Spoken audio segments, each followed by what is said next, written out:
Hey everyone, Jason Shadrick here with PremierGuitar.com, and we're here with Steve Winstead, who's Mike Campbell's guitar tech. And Steve, you're going to take us through the guitars, the amps, the effects that Mike's taking on out on the road this summer. Okay. So let's start first with this SG here on the end. Tell us a little bit about it and kind of what's he use it for. 64, 65.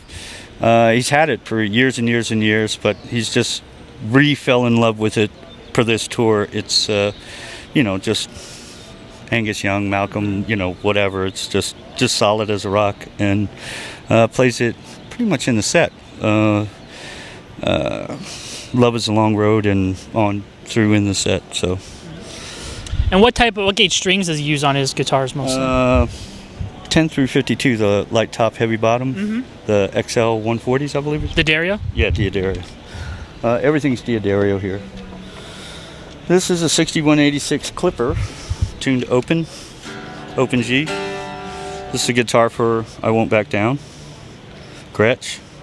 It was refinished by Toru Natano, and in LA he does all our guitar stuff, repair stuff. Toru's a great guy, and a really good luthier, and builds really cool guitars as well. This 54 Telly, this is a favorite Telly. I prefer to have the Broadcaster out, but for whatever reason, I mean, he brought this out. I like the Broadcaster just because of the way it is, you know what I mean? That was what was done on, American Girl, and all the first recordings. Right. was that Telly. So, but this is really solid. He really loves it. This is for Woman in Love. That's what he's playing it on this tour.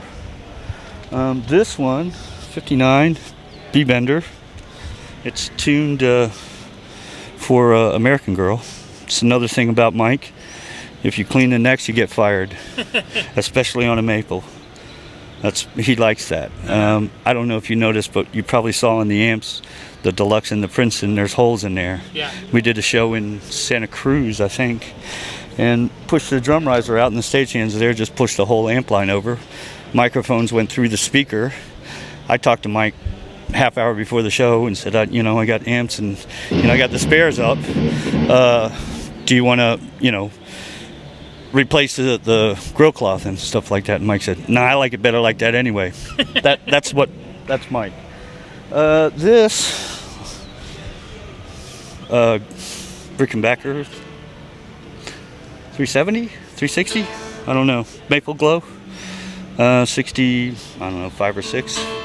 This is Free Fallin'. That's what he plays on Free Fallin'. 67, 375. And this is for everything else for 12 string. 12 string? Yep. It's a backup Telly. It's a newer model. Just put a B-Bender on it. Just standard tuning. It just backs up the 54. So. Still haven't cleaned the maple neck? No, never. This is one of my favorites. Oh yeah. This is called Little Ricky. It's a mandolin with a whammy bar, which tells you all you need to know about Mike Campbell.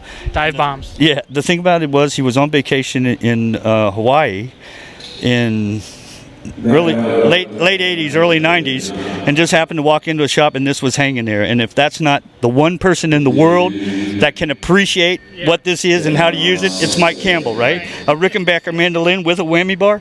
It's like they were made to find each other. And that's how stuff like that kind of happens, you know what I mean? The guitar meets the player that it's supposed to be with. And what does he use that on each night? Melinda, which is kind of a jam song with Ben Mont, but it's kind of spacey. It's 59 Falcon stereo, and this is pretty much just a backup for the Tennessean. He'll play that on. So the Falcon is the backup. Yeah. I don't know. I mean, that's the way he is with guitars, like the guitars will go through phases. It'll be the thing to have, and that's all he wants to play, and then it'll sit for a little while, and then he'll rediscover it. That's what happened with the SG. Right. So this is for Rebels, just a standard Tennessean, I don't know, mid-60s. So with the guitars he takes on the road, if you had to guess between what he brings on the road and his personal collection, how many guitars does Mike Campbell own? Oh, God, hundreds. Over 500? No, no. I'd say 300, 250, 300 probably. I mean, the last time we did inventory was, geez, a couple of years ago. And he's always eBaying and stuff like that. So I'd say it's, well, 250, 300, somewhere in there. When he's like on the road or something, is he actively searching for more guitars? Oh yeah. And that's why there's open slots in here. we intentionally leave slots open just when you're on the road, right? because he goes to pawn shops or wherever, and you'll see something and buy it. Right. 64 Firebird 7, right? And this is what he uses for running down a dream. Sorry, had to think for a minute.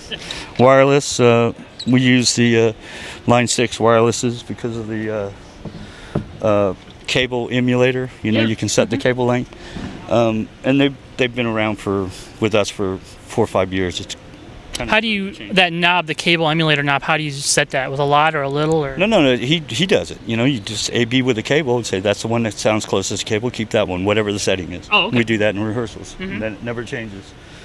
65 Sherwood Forest Green Strat. This is for You Wreck Me, which is tuned up to F, half step up. Center. This is one of my favorites. Black Rickenbacker, custom made, only one in the world. By Rickenbacker. This is based on the John Lennon model, 3 pickup model. So this is just a backup for that SD or any Fender. This is a Les Paul, obviously. It's tuned down a whole step for, oh God, I should have known it. Oh no, that's a song, I should have known it. This is Coral Sitar, this is Tom's. And this is tuned up to F for Don't Come Around Here No More. Okay. The second part of Don't Come Around Here No More, the solo, that's where the Strat comes in. That's, This is one that he just got eBayed. Down center. So Mike surfs eBay for gear too all the time, huh? Actually, it's his wife. She's vicious. Michael look and find it and say, this is what I want. And then Marcy gets on it. And when she's on, just like a shark on prey that smells blood and water, she never misses an eBay purchase. Oh, man. So anybody bidding against Marcy, forget it. You lost. Barney Kessel. Oh, yeah? Probably, I don't know, 54, 55 maybe. And this one he was playing it in the set, but you're not really playing it now. I just want to make love to you, Muddy Waters. Oh, right. So, of course, it's okay. 175. This is actually just tuned to G. Backup for the clipper, just in case. And that's about it. Are the pickups original? P90s? I don't think so. Yeah. I don't think so. It certainly looks like that cover isn't. Yeah. So, Stratotone. This is just tuned it down a whole step. This is for a backup for that Les Paul, just in case he does anything with brakes anything on that. That's it. His signature Duesenberg model with distortion on board. So we were the Black Clovers were opening, and Rich Robertson had this out, or knew Nathan from Duesenberg. So he got this guitar to me to let Tom check it out. It stayed in a case for 2 weeks. We were at the Hollywood Bowl, and Nathan came back and said, hey, what about that guitar? And I said, well, I don't know, Tom hasn't said anything. Let me take it into Mike. I took it into Mike, and Mike said he played it that night, and this is what became the Mike Campbell model. Mm-hmm. So the story on this, I think, is it was made, is a prototype made for Ford. It's a Shelby Cobra, right? But Ford didn't want to do anything with it because it was not American made, Duesenberg, Germany. So that's how it became signature model. Mike was going, I don't even know how he found this, but somewhere he found this on a website, and it's got drums and overdrive. So he wanted this for a hotel guitar, and then he liked it so much he started playing it in his set. So this is what he plays on Learning to Fly. Just weird how that happens. Yeah. Gibson Les Paul 1959 reissue, given to them by Gibson, I think last year or the year before. It was here when I got here, so that's about all I know about it. Mm-hmm. And that's for Good Enough. And yeah, so it comes out of the guitar. Where does it hit first? Input right here, in here, and then splits off of here. This is a bypass switch for the whammy. Out of the whammy into the tuner, out of the tuner into here, which is a line 6 delay. Camel toe, out of the camel toe into the line 6 chorus. And that's an original way huge camel toe, right? Yeah. He's got 3 of them. We found 3 of them. That's what he likes. And Dunlop, Scott Uchida, my buddy over at Dunlop, was going to do a version put out by Dunlop called a Campbell toe for Mike Campbell, a smaller version, and that's may or may not still happen. It's still. I think that has to happen. That's what I say. So tell all your readers to tell Dunlop to get that damn order going. Then out of here into the loop station, and then out of the loop station here, out of there into the wah-wah, out of the wah-wah back to me. Out of the pedal board it goes into the Fender 62 reissue reverb, and then out of there goes into this little lab splitter, 1 in, 3 out, plus there's a couple outs in the back. There's a DI out for Robert out front, and there's an output out here that feeds the Leslie amp. And then also this is for the Fender Excelsior, which is an on-off pedal on the pedal board for him that he just kicks it on for solos. And then Princeton Deluxe outputs for there. The reason I like these things is ground lifts and phase reversals. It's a really solid piece. So is that what the green meanie button is for on that's the? for the Excelsior. Excelsior. Yeah, sorry. That's right. For the Boss, does he actually do any looping with that, or is that? Sometimes he used to, but And the reverse button over there? for the loop station. Okay. That doesn't really get used that much. And what effect, the LTFC, what do those stand for on the? Leslie, tremolo, flange, and chorus. So we have the Leslie on the line 6. What's this? Is this control the line 6 over here? The Leslie buttons? Oh. No, that's the vibratone. So that's a separate Leslie. This I guess that Leslie is a kind of emergency if anything ever happens like that. Oh. I don't think he uses it that much. It's mainly tremolo and flange. And it's all powered by the pedal power. Yep. Voodoo power, Voodoo pedal power. That's it, except no substitute. I think this was done by LA Guitar Works. Martin, that used to do all the wiring at Bradshaw, he's now in Burbank at LA Guitar Works. Great guy. And anyway, that's who did that. So you mentioned the Excelsior is one of the amps. What other amps does he have? Custom tweed.